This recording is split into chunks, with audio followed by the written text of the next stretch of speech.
Joining us now is Coach Lesley. We'll open it up to questions. Ryan Pritt is first.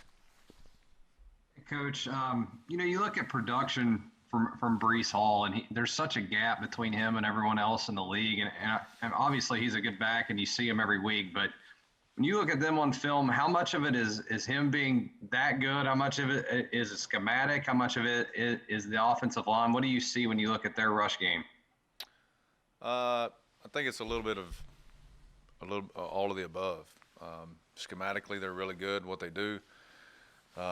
Their tight ends obviously create issues, not only in the pass game but in the run game, and they force you to maintain your leverage based on the formation that they start in and they finish in, and then the rest of it's him doing what he's good at. He's extremely patient. He waits on his spots, he waits on his cuts, and when he does make them,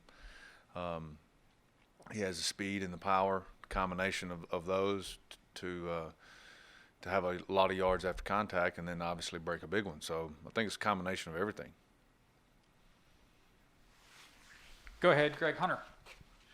Jordan, your perception of the Big 12 when you got here a couple of years ago, I mean, at one point it was almost everybody ran pure air raid. Now it seems like it's morphed back, a lot more balanced. So did you think that when you got here, and how's your perception changed from the reality that you now see?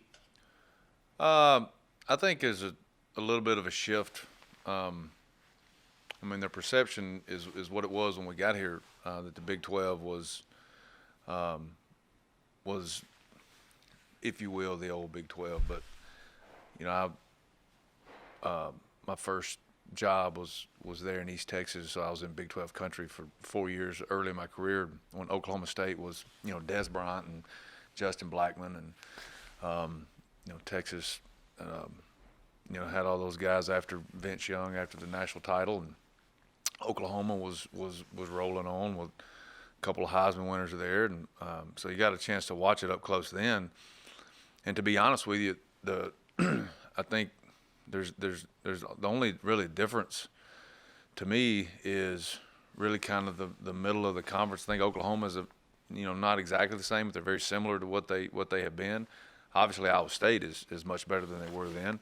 I think Texas is a little different offensively, just based on what Ellinger likes to do. But I think the shift to me is the approach to the game by the coaches. I think there's a lot more ball control, a lot more game control than there was at that time. So to where it looks, a lot of the play sets, I mean, I go back to Oklahoma State when they were running, the counter GT and then throwing it behind it, and it was really, really hard. And we studied some of it. We were out there. So to me, the play sets really just kind of evolve and throughout of all of college football. But the approach to the game with some of the tempo and picking your spots for that, I think that's probably the biggest shift to me. Next is Cody Nesper. Hi, Jordan. Just with a back like Breece Hall, how important is it to not let him get, into the second level and up to your secondary players? It's everything. If you let a guy like him get going, then it's going to be probably a long day. He's a combination of speed and power. You get him going downhill, and I think I've seen one guy through the 8 or 9 games I've watched, whatever they've played, that's made a really, really, really, really good open field tackle in the second and third level. Actually, that was last week. So it's everything. Next question is from Kevin Kinder. Jordan, does having multiple hybrid style defenders give you a little different way to defend their tight ends, especially in the passing game, than what some other teams do? I mean, depends on how you use them, but like I said, with those guys right before this on the radio, they're not. Their advantage at tight end is not going away. It's not going to change. Okay, so, they're not going to go from 6'7" to 6'3" before Saturday. They're not, so that's going to be there, and you've got to. That's something we're going to have to deal with. We're going to have to make those contested plays. The thing we've got to do is we got to affect the throw more than anything, as opposed to putting a special type of defender on those guys. We've got to be able to affect the guy that's throwing the ball to him. So that's more important than anything matchup that we would try to do. Back to Greg. Jordan, you get this deep into the season, are there many things that you haven't seen? I mean, does an offense throw anything really new out there, or your defense? I mean, can you add a whole lot at this point, or you pretty much are what you are at this juncture? I think that everybody has their way they want to attack you going into every week. A lot of times, some guys it can be copycat a lot, and how people attack you you can kind of expect it coming. You just know it's going to come presented in a different way. I think these guys, they because there's so much multiple tight end personnel, you don't see this a lot. So you have no idea. You know the actual plays, but you don't have any idea how it's going to be presented to you with formations that don't even have names yet, a lot of times. So, and that's what those tight ends create. Defensively, I think you do what your kids are capable of doing, and you get them in. It may be a different spot, but you get them in the right spots. And if that's something that's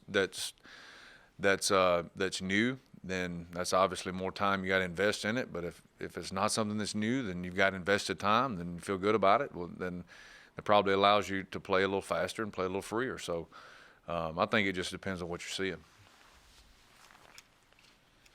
Mike Kazaza. Hey, Jordan, what's going on? Hey, Mike, how are you? I'm doing great. This is kind of similar to that, but this is something that that Neil and Jared mentioned about how Iowa State gets the ball to where they want their tacklers to get it. And you've mentioned how Dante and some of your guys up front are good at that. This probably is novice to you, but it seems complex to me because it's not that easy to just, hey, get the ball over here and we'll stop it. How can you build your defense around something like that when they know what you want to do? And also, I imagine they don't want to get caught in your traps. They're trying to do certain things, and they can scout you just as well. That seems like a bit of a chess match. Yeah, it is. I mean, they're gonna get you in something to see. They're not necessarily maybe trying to hit you on a certain play, but and this is really any offense, not just Iowa State. They're gonna try to hit you on something just to see what your reaction is or what you were in, and then they're gonna come back to it. If not the immediate play, well, then soon after, and try to exploit what you do. And a lot of their stuff, they try to get you into checks, and then once that, because you do that to try to simplify things. So that's exactly what it is. It's a chess match. It goes back and forth, and you got to figure out where they tried to hit it, and if you can fix it, fix it. If you can't fix it, you got to fix it. You better fix it.